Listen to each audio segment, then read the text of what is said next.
Hey there, welcome to the garage. My name is Buck. I have Squib across from me. Howdy, howdy. Today we're doing a cartridge talk. It's episode 10, Squib.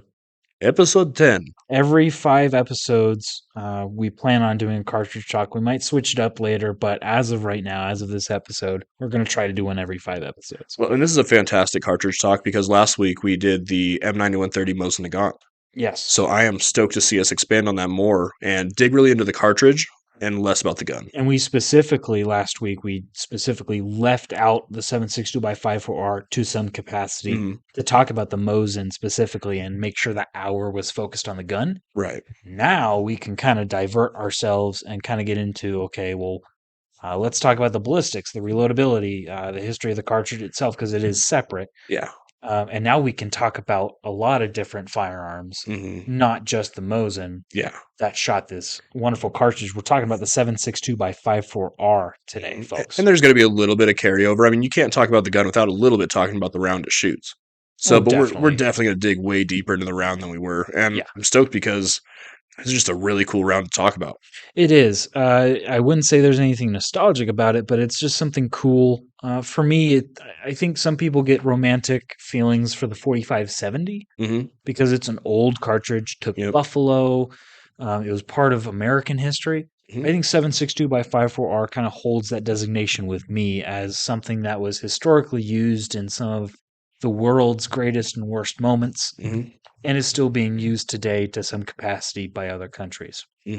Now, before we get too hot and heavy into the 7.62x54R Squib, let's get into our traditional what happened since the last recording. And I will let you go first. Not a whole lot has changed. No horse trading yet. So give me another week. I'll come with a couple of horse trades for you. I did pick up another 8 ounces of silver, so I got a full tube now because I like to stack silver.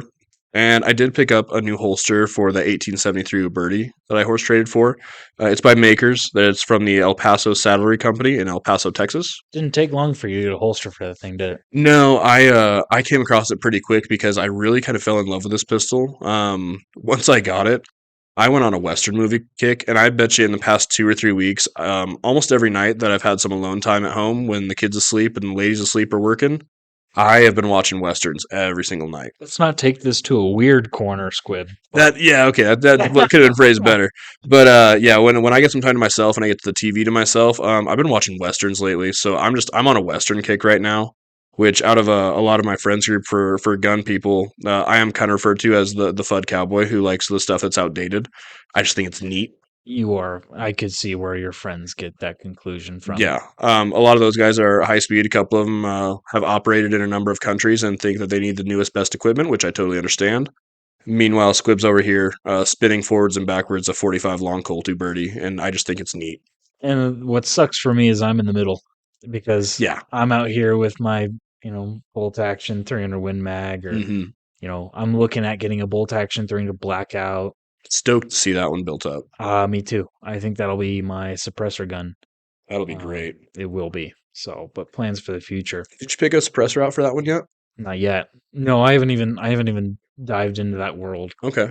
I hope I don't drown in the deep end of the pool when it comes to suppressors. What we should do is we should both file our forms, our e-forms. I assume you're going to do an e-file because e-file is quicker for a suppressor. Sure. I think we should do them at the same day. And I'll look at a suppressor for like one of my 9mm and see who gets theirs back faster. Yes, that's exactly what I'm thinking. Have a horse race. Yeah, we'll have a horse race with the horse trader. We'll see if I can grease some palms and see if I can get mine faster. Just kidding. That's a bad use of words. No, you never heard that term, greasing palms? We just gained a new listener, the ATF.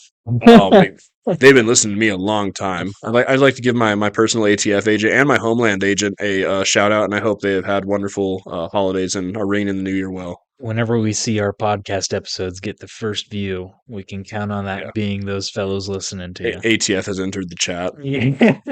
Maybe they like the podcast. I have a sticker that says that, where it's that meme of the ATF guy looking over the fence. Yeah, I'm gonna put that on my laptop now for recording, just so I can look at it and just know that he's with me or she. Gosh. I don't know. Maybe they take shifts. Well, that sounds like a busy week, or a good week at least. Yeah, it wasn't bad. I actually think I can one-up you on that one. Let's hear it, Buck. We have some more news for the podcast. And this will be kind of the second half of our season. You'll start to see a couple more co-hosts show up. And that's the big news. I haven't talked specifically to these people about specific dates to record on or anything like that, but we have secured, I think, 3 or 4 new co-hosts Wonderful. And to that's going to work really have. well for my schedule because I am moving Right. into a different career field. Hmm. And there will be about a 12-week period where I will be out of the state and focused on that job training. Right. I don't want to give any details on what that is, but it will be a big change for me. I will no longer be working in the firearms industry. So And you won't be able to record with me. correct. Yeah. So, Just some life changes. yeah. So some of our second half of the season is going to be geared more towards some of our new co-hosts and their expertise. Mm. Although I will say, if I see some YouTube comments that are like "Bring back Horse Trader Squib," I'm probably going to shed a tear and say I miss you all, and I Oh, will be come around. back for the comments. Yeah, I will be Let's get the around. comments first, and then you can come back. All right. So somebody has to comment, "Bring back Horse Trader Squib," and Yeah. then Buck will bring me back. Yep. No kidding. No, it's not so much unfortunate as it is something that we would have had to do at some point. It's just, It's not you, it's me. well, it's just like we need more voices, different perspectives on Hmm. here. And whether it was going to have you as a co-host with a guest on, or just the guest as a co-host for that episode, Hmm. I definitely wanted to get some more voices on the podcast. So this is kind of just an organic transition Hmm. into getting some more people on here. Absolutely. I mean, nobody likes an echo chamber. Yeah. That's why I think that's part of the reason why you didn't want to just run this solo. Is Right. no one wants to just hear themselves quote unquote ramble for an hour. It's the classic villain monologue. Yeah. That's like, where's the action? And Yeah. it's, or in this case, where's the debate? Hmm. Where is Squib's different gun culture as compared to Buck's? Hmm. And why is it, I hate podcasts that are just one person talking into a mic Yeah.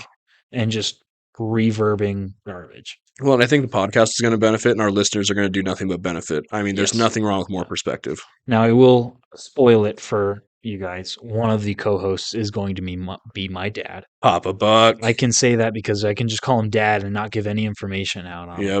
Yep. He'll just be dad. Yeah. He will I'm be. stoked to hear Papa Buck come on He's here. extremely excited, and Yeah. I need to quell his excitement Oh, this is going to be great. because he is ecstatic to be on the podcast. I'm stoked for it. I think it'll Yeah. be great. It'll be interesting because you think you and I have different gun culture outlooks, Squib? Oh yeah. Oh God. Yeah. And Buck, with this being episode 10, I'm gonna pull a little diversion here. What has been your favorite episode that we've recorded so far? I know what your answer is going to be. Ooh, we'll see. So, in an effort to not copy yours, um, that's tough. I do like the cartridge talks. So the Mhm. 300 Win Mag that we did, I thoroughly enjoyed that. Let me actually look at our episode list because I gotta I mean, remember we kind of what got to we've look back done. here. We've done quite a, it feels like we've done a lot. I liked the military surplus. That was Of a good course, one. the first 3 or 4, we had some audio issues with our mics. Hmm. And we totally we hopefully addressed that. But we had some audio problems, and we were also kind of awkward. So, I can't say that any of the early episodes really tickled my fancy afterwards. I would say the reloading episode that we did was actually, I really like that one. That makes sense, being right in your wheelhouse of, one of your big things that you're knowledgeable in the firearms world. And yeah, and the technical information really appealed to me. I'm gonna make a guess for yours, Squib, and say that 1000% Cowboy Guns was your favorite. The Cowboy Guns was probably the favorite, and runner up would definitely be the military surplus one. Yeah. Okay. But yeah, definitely Cowboy Guns, and I'm probably still guilty of being on my cowboy kick for that. So that's why. We'll have to see at episode 20 and do kind of a celebration, or for our Patreon listeners, our members on that platform, maybe do an exclusive part there and tell That'd be them awesome. what was our favorite and kind of dive into. Plus, if you're subscribed to our Patreon, you get to see the next season Hmm. before anyone, because we don't publish what the full season is going to be, Yeah. except on Patreon. Yep. So So get in there, people. Patreon is an awesome service and gives you the inside track and a line to us. yep, and $5 a month if you want to support our content. And by no means is it required. No. We love the comments that we're getting. All of 2 or Hey, 3, every once in a while. It's, shout out to the guy that wanted lever action love. yes, indeed. I know that fella. Great guy. But no, we really appreciate the likes, the comments, the views in general, because we are just starting out, and so we totally address that, and we appreciate you guys listening to us. Right. So let's get into the Yeah. topic now, Squib. Let's dig into this round. Yeah, so 7.62 by 54R. It's a frustrating cartridge for me, but I love it. A little bit of history on this piece. It was being developed in the late 1880s. I'm going to say it was released in 1891 alongside the Mosin, just for consistency's sake, just like last week. Which makes me kind of wonder if they were testing any other rounds in that Mosin platform. If there was another round that almost made the cut. Yes. Yep. So, and it's funny you mentioned that it was an 8mm projectile. Oh, okay. That they were testing in that. Makes sense. Similar to the 8mm Lebel. Because what happened in the late 1880s, and we talked about this in the Mosin podcast, is smokeless powder came out and revolutionized the game. And so Russia had to think, okay, well, smokeless powder, we need a new cartridge that's not, a 10 or 11mm black powder cartridge that they were using in their single shot Berdan rifles. And all they had to go off of were the French Lebel rifles and the 8mm Lebel cartridge, which was the first smokeless powder cartridge. That's all they had to go off of in terms of what worked, what didn't work, was it fast enough, was it cool enough. And they decided initially to set up a different case body and keep the 8mm, but different case body dimensions. And sooner or later, they decided to go even smaller and go to a 3-line projectile, which a line is a Russian denomination. It's Russian. That's as best as I can give you. Ironically enough, 3 lines adds up to 7.62, I guess. Some of that naming denomination, though, it gets kind of weird. Russian math's kind of like girl math. It just makes sense to them. Yeah, and it's okay. It doesn't have to make sense to me, Squib. That's true. So they landed on the 7.62 by 54R to come out in 1891. And with that, it is 132 years old. Which is pretty dang cool considering it's still in use today. Yeah. Well, and ammo manufacturers are still making it. Guns are still being made chambered in it. Yeah. Modern, brand new production off the assembly line guns are chambered in this cartridge that has been around since the 1800s. Most of them are machine guns, with the exception of some sniper rifles or some DMR platforms, but still, that's impressive. Yeah. I would have loved to see a bolt action that wasn't the Mosin chambered in 7.62 by 54R. Yeah, because I don't think there are any other bolts that are out there. There's some other ones that we're going to mention here in a few that are not bolt actions, but it is the oldest and longest serving military cartridge in the world. Now, hold on there, Buckaroo. Which I can't even say that because my name is Buck. 303 British. I've got you there. But are they still being issued today? They were retired in 2021. Really? But they were prior to 1891. Really? Okay. Yeah. Gotcha. I think 303 British has, yeah. I wonder if maybe I could curtail that statement and say it is the longest serving in common use cartridge, maybe. Because, the Brits probably haven't used that since World War II. Not that they've been in a lot of other conflicts since then, outside of the colonization issues. But, this is a rifle that is issued in Ukraine to a lot of troops and in Russia to some of their backup troops because they're all their conflict going on. And, that's something you could be picking up your great grandfather's rifle, hypothetically. Yeah. So Googling it, 1888 for 303 British. So 3 years. Dang. Okay. 3 years prior. So as of 3 years from now, it will take that title. Officially. Yeah. Because yes, it was officially retired. The Lee Enfield and the 303 British were officially retired from military service from Great Britain.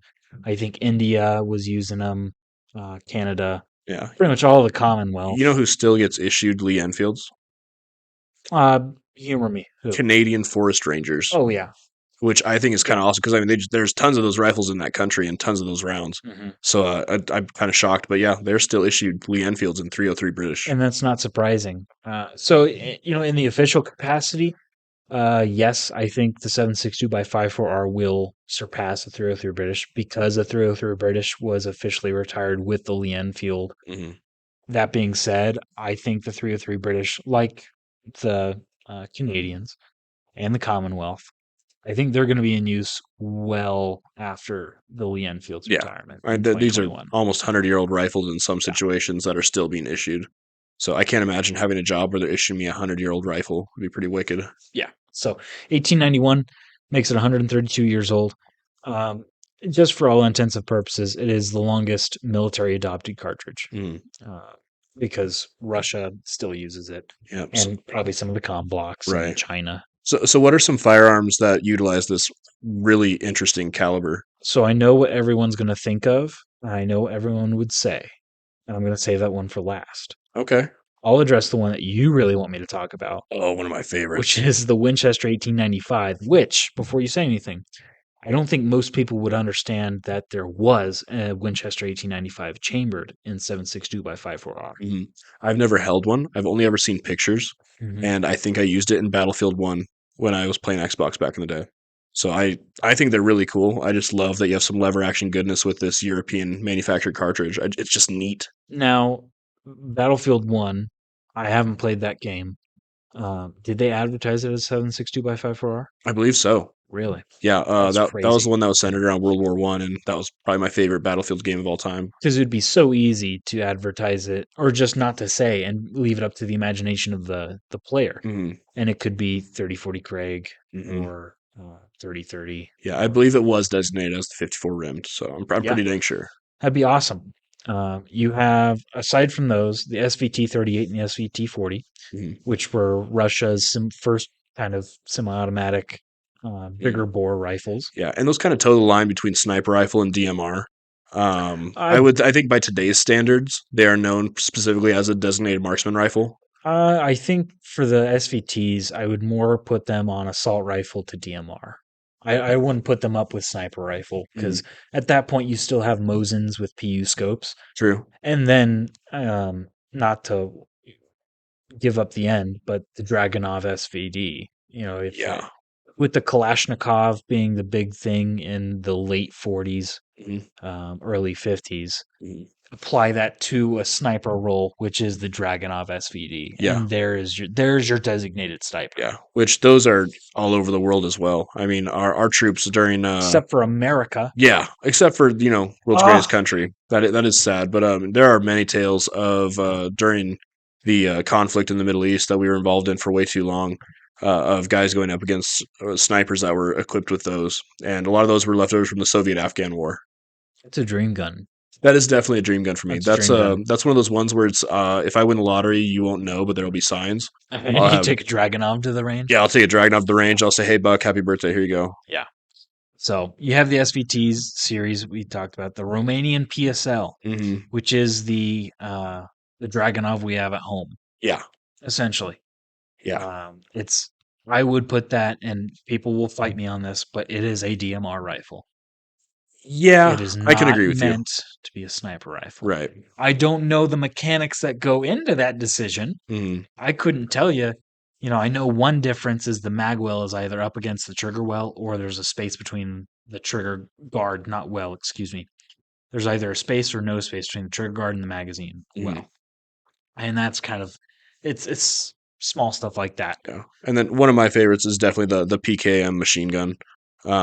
They're a fantastic weapon. They have an odd number, like a weird number of fully automatic machine guns, like heavy machine guns chambered in 7.62x54R. Well, when you've been making the round for 132 years, you might as well chamber it in everything, right? When you're sitting on realistically probably billions with a B rounds in warehouses and armories and whatnot in Russia and their former combat countries, it just makes sense to keep making guns in that round. Yeah, who cares if it's all corrosive? But yeah. Yeah, no, there's another 20,000 of those machine guns waiting in an armory somewhere, so who cares? At the beginning of the episode, I said that this cartridge annoys me, and I think just like the whole lottery joke that you won't know, but there will be signs. I said that this cartridge annoys me. I won't go into specifics as to why until we get kind of to our reloading part. But there will be signs as we go through this episode. Yeah, it's corrosive freaking ammo. Yeah. Really? So those are some of the firearms design aspects of the cartridge. My favorites. My favorite part of the episode, at least. Getting into the science. You have a bullet diameter of .311. and you can use 312s, I think, Okay. .312.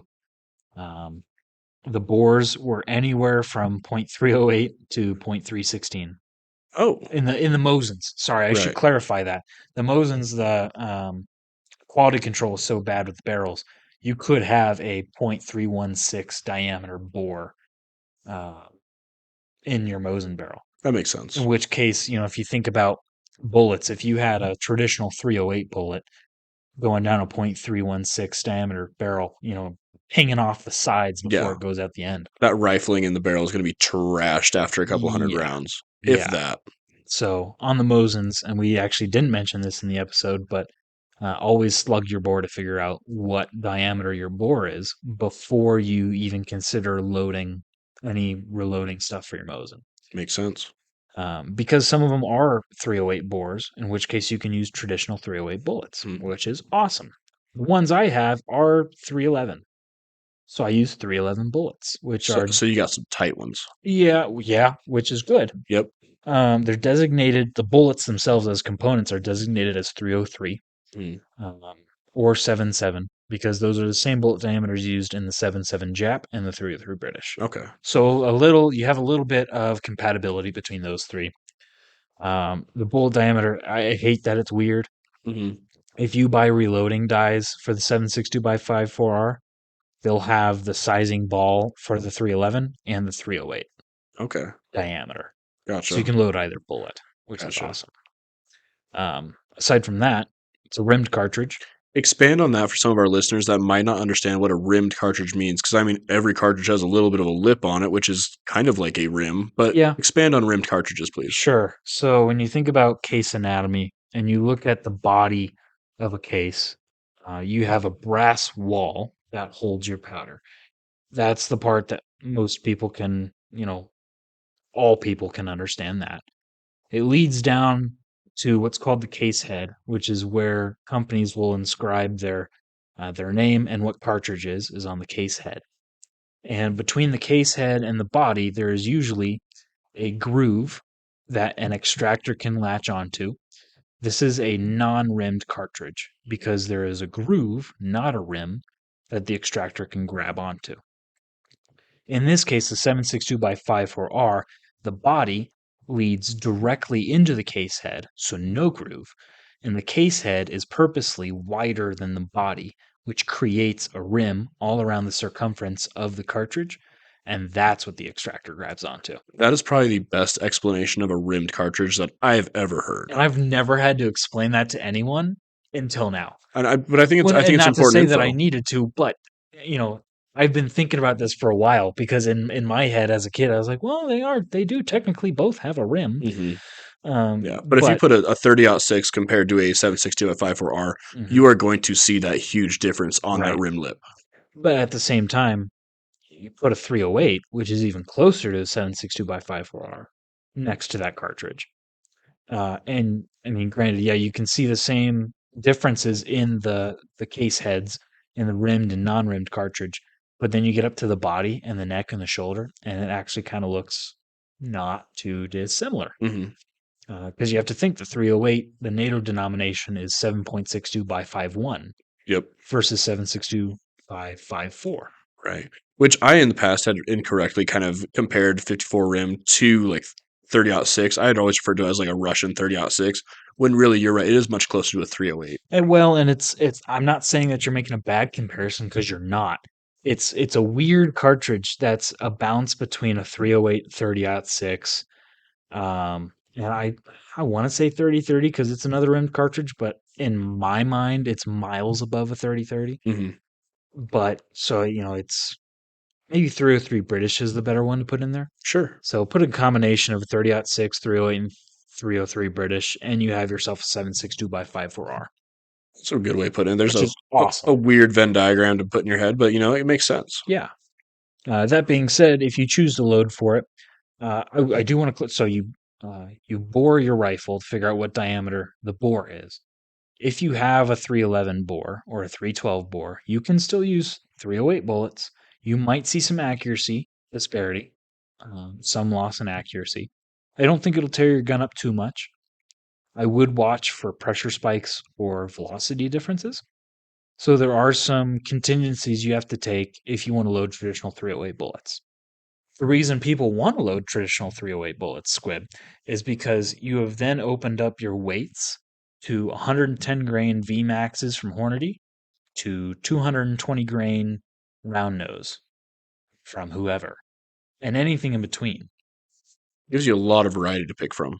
A lot of different purposes. If you had an M44 Mosin carbine that you wanted for varmints, you could load 308 diameter 110 grain VMAXs and go to town. Mm-hmm. Versus if you wanted, maybe a really ballistically superior bullet and a 220 grain sharp point, you could load that in it and shoot out of the Mosin. Mm-hmm. Granted, you have to have the bore diameter to support that, I will say. If you want to stay with 311 or 312 projectiles, right now in late 2023, early 2024, good luck. Yeah. We've seen the reloading components bounce back a little bit, but 311 and 312 bullets have not. They haven't moved. Mm-hmm. I haven't seen any of the availability come back versus, in the middle of the pandemic. Mm-hmm. The only thing I've been able to find are Spear 150 grain hot cores. Okay. Which are great, Mm-hmm. middle of the road, fine with me. They work, they shoot. So, but that's kind of your expectations. It's something you have to really get into and research before you just start loading stuffing bullets. Right. Which is the caveat I would give people who are thinking about reloading this cartridge. I don't think it should be your first because of that consideration. Well, I got to say, Buck, you're probably one of the few people that I've ever heard of that would reload a 7.62x54R. Well, and again, it's a frustrating cartridge because we talk about ammo availability, and if ammo's available, it is out there. Mm-hmm. Not as cheap as it was a few years ago. No. Certainly not as cheap as it was a couple of decades ago. But nothing is. Right.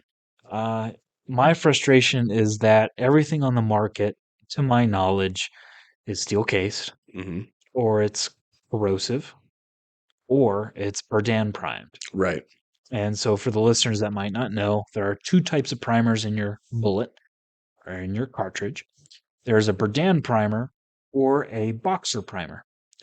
A boxer primer is a traditional primer. If you're a reloader, you know this very well. It has one flash hole that when you put it up into your decapping die, there's a little rod inside that decapping die that pushes the primer out of your case through that flash hole.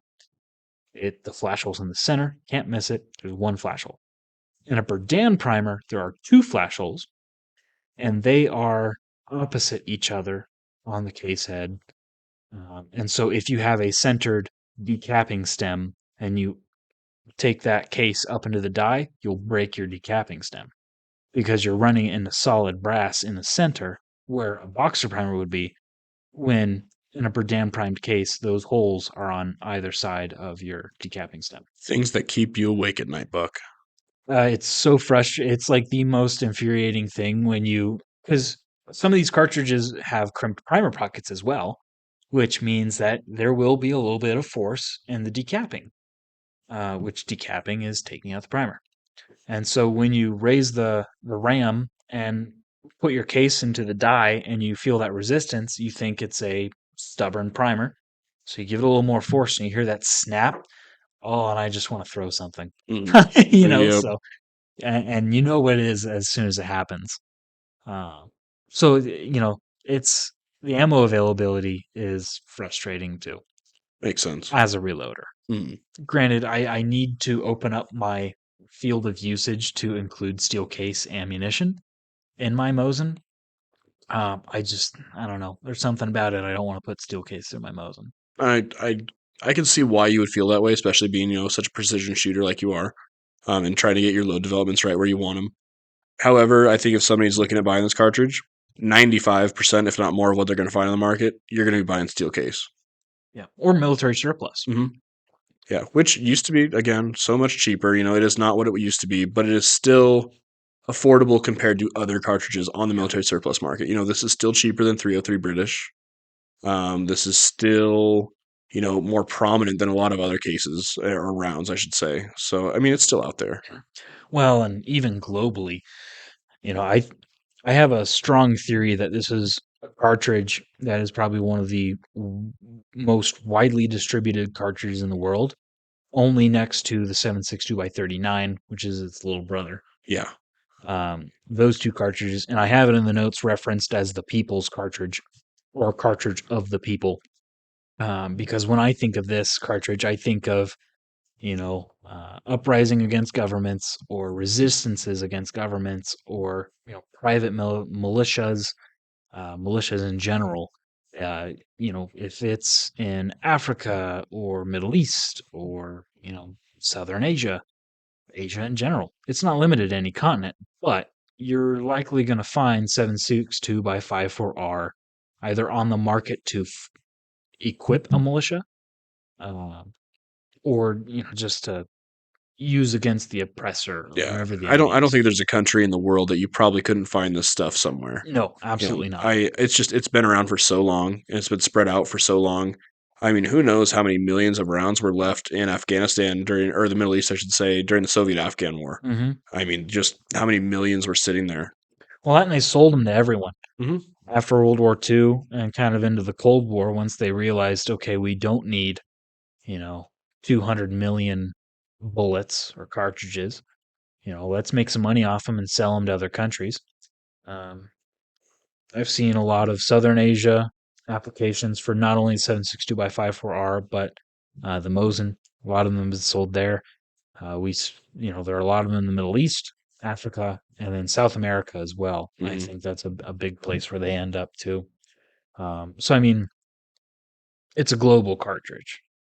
Maybe not as popular in the Americas, but I think we're also kind of spoiled. Yeah, and I think a lot of the surplus that we've seen over the past 10 years for this ammo is a lot of it's getting soaked up by the Ukrainian-Russian conflict. Hmm. I wonder what we're going to call that in 10 years, if it's going to be the Soviet-Ukraine War, what we're It's going to call the it. Russo-Ukrainian War. Is that what it's They're called calling now? it. Yep. Okay, Soviet. The what? Say that one more time. It was Russo-Ukrainian. Russo-Ukrainian War. It's the same format as like the Russo-Japanese Okay, that War. makes sense.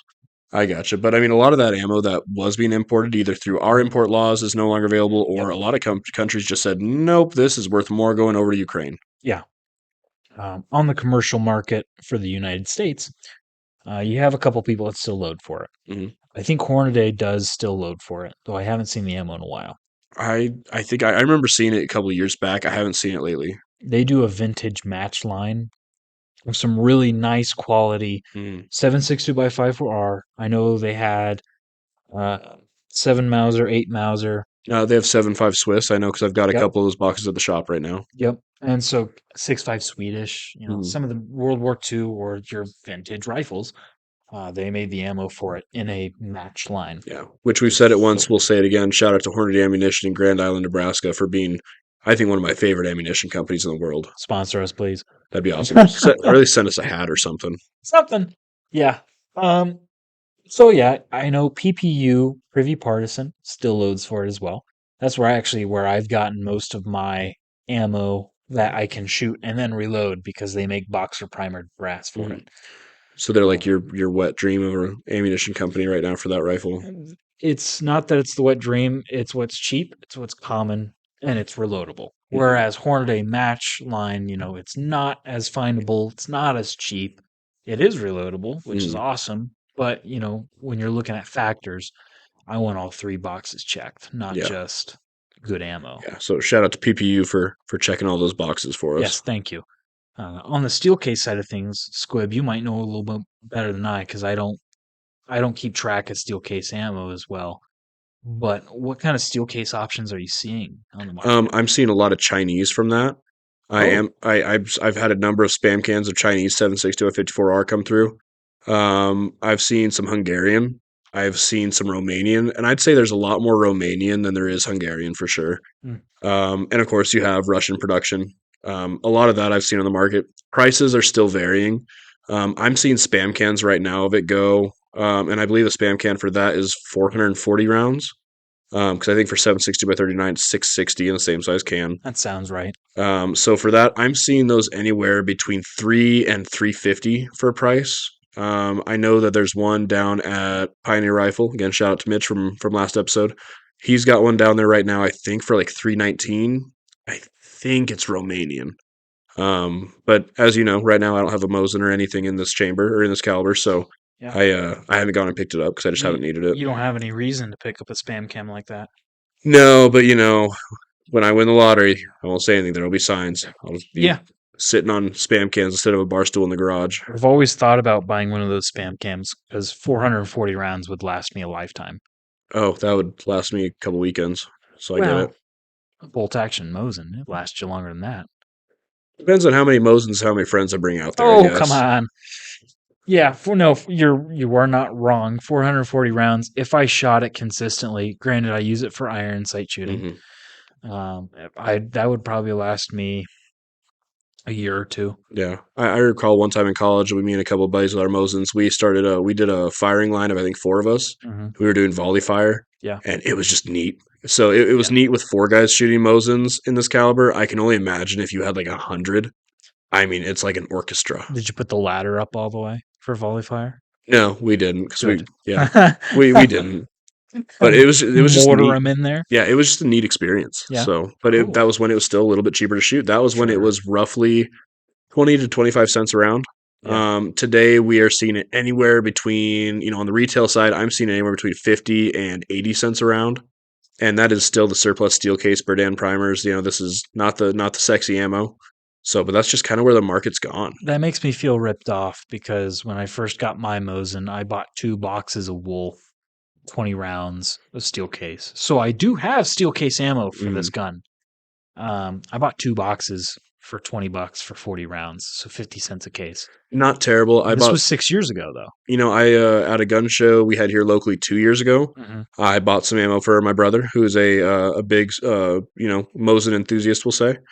And I think I paid 50 cents a round at the time too, and I believe it was Wolf. Yeah. Now he had it marked much higher than that, but it was vendor to vendor. Hey, I see you're packing up this box. I didn't get a chance to grab them earlier. Would you take $10 a box? And he was like, yeah, sure. How many you want? And I said 3 boxes. So cool Christmas gift for my brother that way. Yeah. On the PBU side of things, I don't remember what I'm paying for these, but each time I load them up, my cost in those boxes gets a little lower.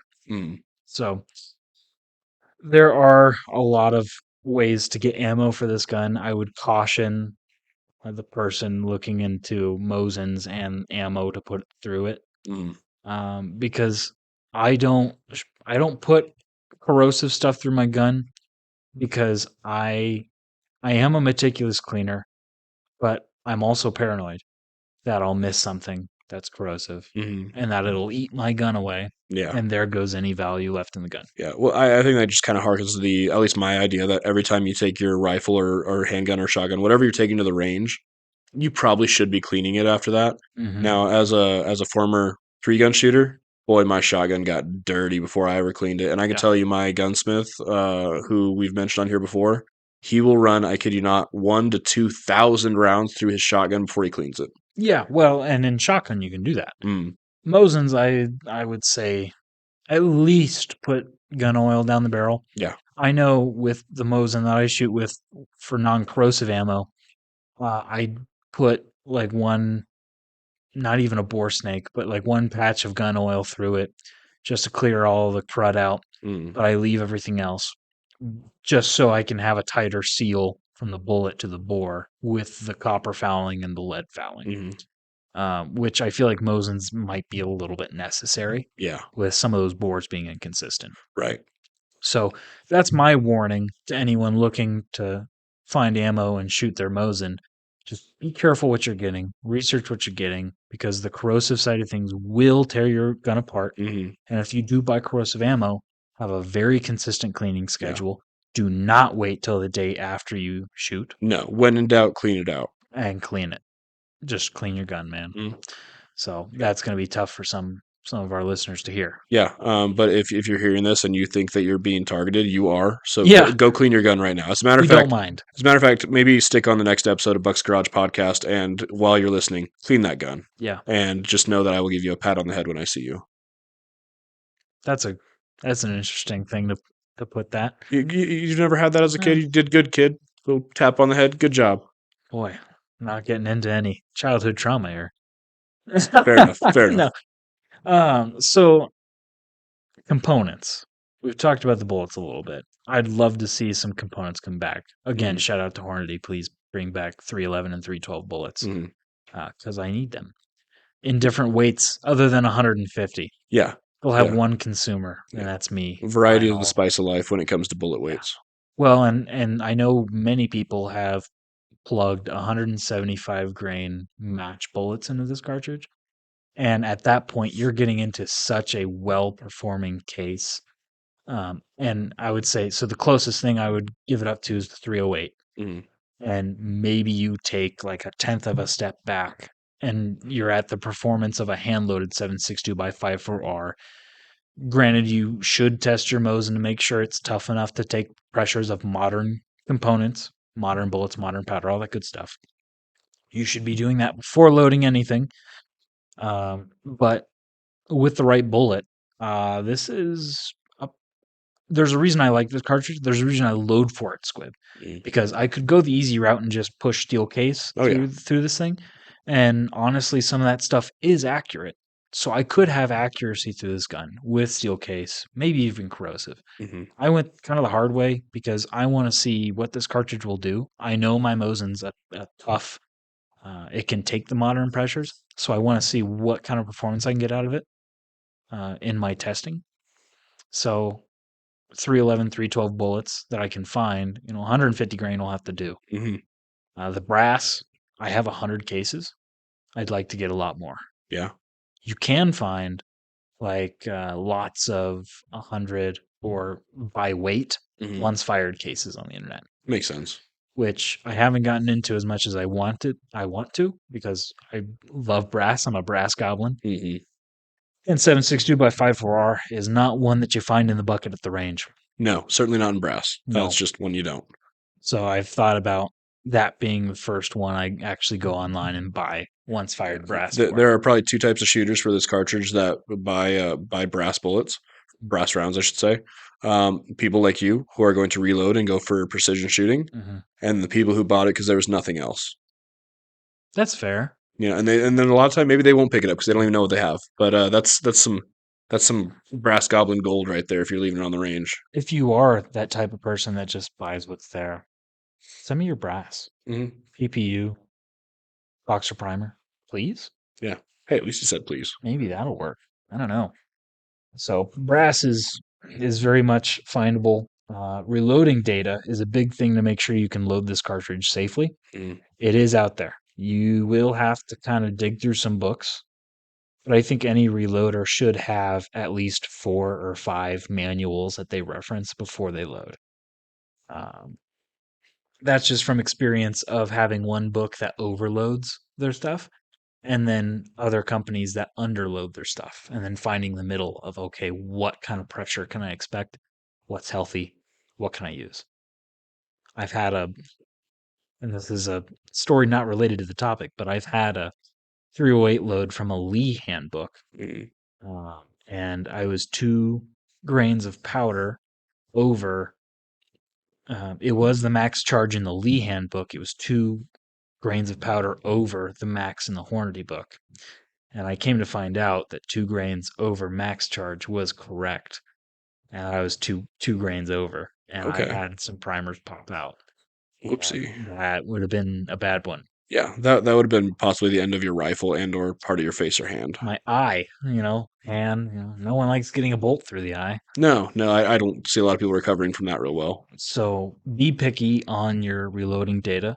Do your research. This is not a cartridge to start your reloading journey on. No. Which I don't say that for very many cartridges. This is one of them. Yeah, makes sense. This one takes some skill, some research, and the attention to detail. Yeah. In terms of ballistic performance, so I told you that I had those 150 grain Spear Hawkores. The advertised book data, I haven't chronoed these just yet, but the advertised book velocity is 150 grain pill at 2,800 feet per second. That's moving pretty dang quick.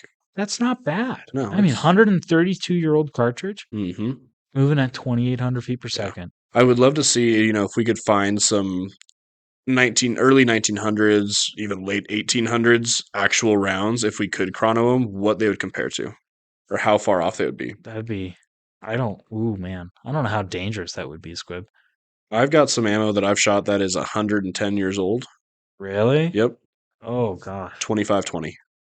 You are a better man than I. Maybe not better, more of oh, I don't even know what the word is for it, but I'm a little more adventurous, perhaps. yeah, that's a good one. Yeah, I now the first round got pulled with a string. Tell you that. I Yeah, yeah. that first Well, one the first one's that first string. one got pulled with a string, and I was about 8 feet away from that rifle. But after it went just fine, yeah, 25-20 ammunition. I had some that was some pretty old stuff. It was manufactured in 1904, I believe. Yeah, and I mean, 7.62 by 5.4. You can probably find any ammo from any year you wanted to. Hmm. Maybe with the exception of World War II. Yeah, I wonder if that stuff is on the market. yeah. I'm Probably. sure there's some of it somewhere. You know, Yeah. we'll check Gunbroker later and be sending each other stuff at 1 in the morning. Be like, hey, I finally found some. Check it out. 1943 stamped. But it would be interesting because, powder technology has come a long way since the 1900s. Hmm. And so powder is becoming more efficient. You need less of it to do as much of a job Hmm. as it did in the late 1900s or mid 1900s. Hmm. And so, you have a really good point of if you shake a case from 1900, let's say 1901, will it be full, like filled to the brim, compared to a case that I might load in my press modern day where I can shake it and there'll be some room left. Right. Is it a Bubba hot load or is it a Buck special? Right. Well, and not even above a hot load. Maybe they're only pushing this. I think they wanted to get up to like 2,200 feet per second Mm-hmm. from their black powder cartridge and up to 2,200 feet per second with this cartridge. Mm-hmm. Um, so velocity, they've gained 600 feet per second. Granted, I think they were using a lot heavier pill, so that's not even a safe comparison. I think they were using 220s or 210s, something in the 200 range. They Mm-hmm. had a big bullet. Yeah. Um, but my 150 grain going to 2,800 feet per second, I'm pretty proud of. Yeah, that's almost a plate melter. I mean, just about anything over 3,000 feet per second, that melts some armor. Well, and you look at box factory ammo for 308. I mean, that's pretty comparable, Yeah. if not maybe a little, dare I say, better? Yeah, you could probably make that assumption, I think. Maybe, depending on the brand. Yeah. Of course, I don't know any back of the box facts for 308, so I can't even say. Yeah, we don't have a box sitting here in the garage, but We don't, because I load my 308. that's I fair. don't even know what I'm pushing on my hand loads either, because I don't own a chrono. Yeah, we need to our Patreon supporters, I need a chrono. maybe that's where that goes is a I'll just chronograph. buy one. Okay. I need a chrono anyways. Yeah. But I think we've kind of stretched this topic. I think we're under an hour, which I'll take that because not only did we talk about the Mosin last episode, but we talked about the cartridge this episode. So you mean we have covered so much ground in the past 2 weeks on these episodes. I'm pretty confident in how we've covered it and how far we've gone. Yeah, I think with people giving us 2 hours of their time, we have given them one heck of a history Yeah, book on this cartridge no and kidding. some of the most common rifles that are being used with it. If you Google 7.62 by 5.4R and you get the wiki page, they'll have a list of all the wars it was used in. It's a long list. Yeah. And you'll notice that some of them are going on right now. Yeah, one of them is. Yeah, Yeah. maybe both of them. It's kind of like Russia took that joke from Wikipedia where it's like, you can help this list by expanding it. And they're like, okay, watch this. We'll expand it. You All got right. it. So, in that case, I think we've fully covered the subject. This was the cartridge talk on 7.62 by 5.4R. Mhm. If you enjoy the content we're pushing out here, feel free to support us. You can do that in a ton of ways. Commenting, subscribing, liking, disliking even helps us out, I think, though I wouldn't encourage that. Sharing this episode with your friends helps us a bunch, getting us more views on the episode. Even if you have something to fight us about, throw it in the comments. Why not? Put it out there. I love conflict. Me too. I love a good spirited debate. Well, and it gives surface to some really nice learning opportunities. Mhm. So, and being kind of a smaller YouTube channel, you'll know we'll reply. Yeah, absolutely. So, I've got some spare time. yeah, other channels you can find us through. We are on Spotify. If you're on Spotify, we are on YouTube. You can Mhm. find us at Buck's Garage Podcast. We also have a Patreon. That link will be in the description, regardless of Spotify or YouTube. It'll be in the description. You can find us there. It's $5 a month subscription to help support what we do and give you guys some better content. You'll also see some exclusive stuff on Patreon that you will not see in Spotify, Instagram, or YouTube. Speaking of which, we are on Instagram, also under Buck's Garage Podcast. Man, I'm Make it really easy I'm for so you guys. stoked you did that. Yeah. That was really well I done. think it's the Patreon that's the only thing that's not Buck's Garage Podcast, and it's just Buck's Garage. Oh, no. Regardless, Yeah, it's a link to click, so Yeah. they'll be fine. But yeah, tons of resources out there. If you feel like helping us out or supporting us in any way, we encourage it. Instagram also has some great DMs to hop into if you want to tear our heads off about something in the episode, maybe some inaccuracies. If you write a 3-paragraph message in our DMs, I will read it. Squib will, I won't. He can tell me about it. He'll be my the notes page. I'll be the moderator. Yeah, something like that. Perfect. So, in that case, people stay safe. And until the next garage episode, Squib, you got anything else? No, Buck, I think it's time to close that garage door. All right, we'll talk to you guys later. Bye.